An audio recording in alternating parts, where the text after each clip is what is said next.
कौन पढ़िबार आमे टिकी फुलटीर बास। पवन भर महुमाछी एक मो सहित कुह पवन भर महुमाछी एक मिलिले एकाठी दिने टिकी फुलटीर मन कथा तार कहिला तांकरी काने।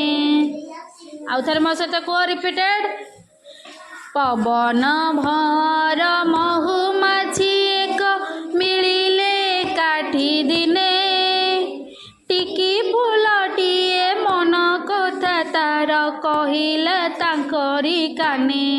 तमे निजको भाव निज गोटे फूल है तम मन कथा तमे जड़े कौन हाँ क्या कौच रे क्या कान कौची पवन भर महुमाछी है एमानू पवन को कौची भर को कौची आउ महुमाछी मान को कौची एमाने ही तो फूल पाखक आसती ना नहीं तो सी मन सी जो पाखक आसती फूल पाखक फूल से तार मनर वेदना कथा कौची ए जगत करता केते आदरे अरे आनिले ठाकु मते सानटीरु आनी बड़टी कले केते जतन रे सते।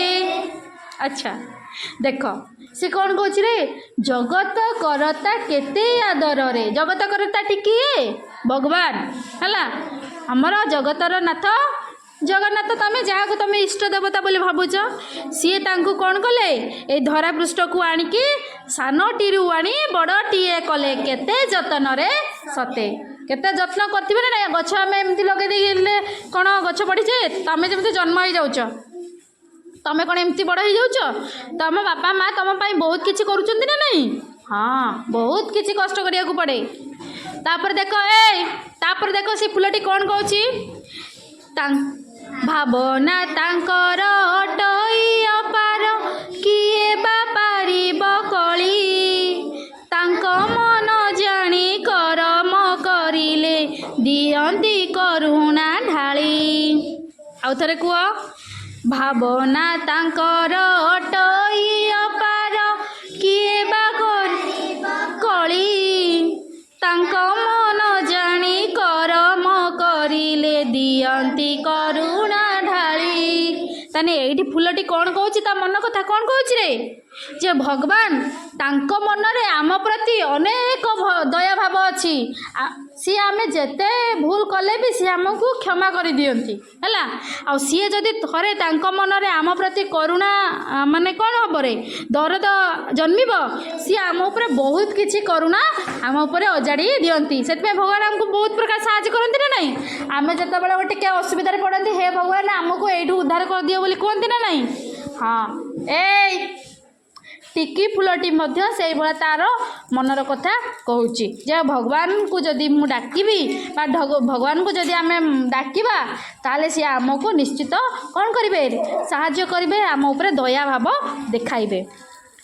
नीति मु डाकई भक्ति अंतरे हे प्रभु परमेश्वर जेहू बास टिक माखी देई अछ प्रति पाखुड़ारे मोर कौन कौच रे नीति मु डाकई भक्ति अंतरे हे प्रभु परमेश्वर जेऊ बास टिक माखी देई अछ प्रति पाखुड़ारे मोर सी कौची मु भगवान को फूल कौची मटटा जाए बंद कर दे कहीद कौन कौच रे मु भगवान को सबु बेले कौन कर डाकुची है जे कौन जेमिति मो देहरे बास्ना जो पूरी की देइछ बा मोर सौंदर्य देइछ मु जेमिति समस्त काम आसे से दिन किए काली बोधे किए गोटे अनुचिंता पड़ता ना आज अनुचिंता पड़ता जे कहले जे कौन फूल हेले भी सुंदरतार किसी आवश्यकता ना जदि तार सुगंध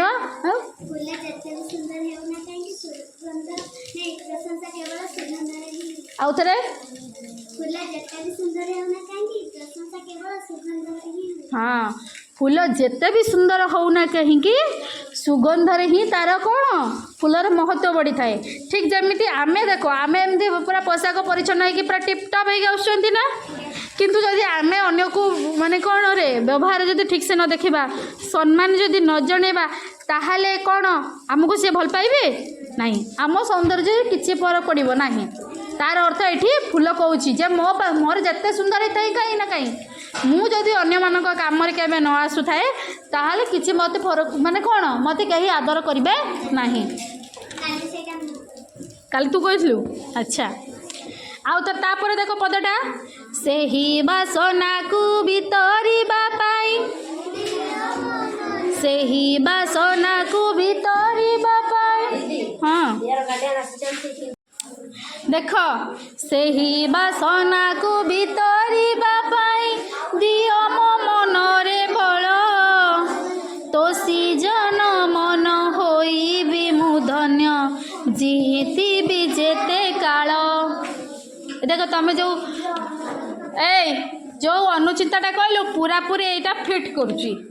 ସେହି ବାସନାକୁ ଭିତରିବା ପାଇଁ, ମୋ ଦେହରେ ଯେଉଁ ସୁଗନ୍ଧଟା ଅଛି ବା ମୋ ଭିତରେ ଯେଉଁ ଭଲପଣଟା ଅଛି, ମୁଁ ଅନ୍ୟକୁ ଭିତରିବା ପାଇଁ ମାନେ ଅନ୍ୟର ସାହାଯ୍ୟରେ ଯେମିତି ଆସିବା ପାଇଁ ମୋତେ ସେଇ ପ୍ରକାରର ବଳ ଦିଅ, ମୁଁ ଯେମିତି ଅନ୍ୟମାନଙ୍କର ସବୁବେଳେ କ'ଣରେ ଆସେ କାମରେ ଆସୁଥାଏ। ତୋଷି ଜନ ମନ ହୋଇବି ମୁଁ ଧନ୍ୟ, ଜିତିବି ଯେତେ କାଳ।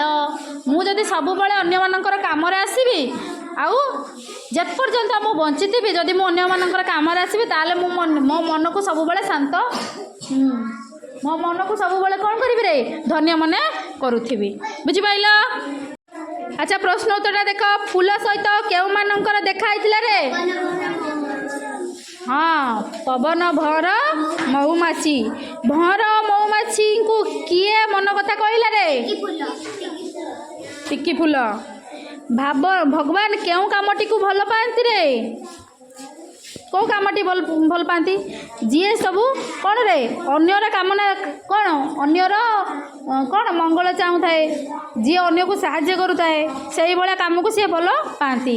ଭକତି ଅନ୍ତରେ କିଏ ପରମେଶ୍ୱରଙ୍କୁ ଡାକୁଥିଲା? ଟିକି ଫୁଲ। ଫୁଲ କ'ଣ ଭିତରିବା ପାଇଁ ଚାହୁଁଥିଲା? ବାସନା ବା ବାସନା, ତାର ସୌନ୍ଦର୍ଯ୍ୟ ସମସ୍ତଙ୍କୁ ନେଇକି। ଆଚ୍ଛା ଯେମିତି ଯତ୍ନର ଯତ୍ନ, ଏଇଟା କ'ଣ ରେ ଗଦ୍ୟ ରୂପ, ସେମିତି କରମରୁ କର୍ମ, ଭକତିରୁ ଭକ୍ତି, ଧର୍ମରୁ ଧର୍ମ, ପରାଣରୁ ପ୍ରାଣ, କରତାରୁ କର୍ତ୍ତା। ହେଲା, ବୁଝିପାରିଲ? ଆଚ୍ଛା ଏଇଭଳିଆ ସବୁ କରିବରେ। ହଁ।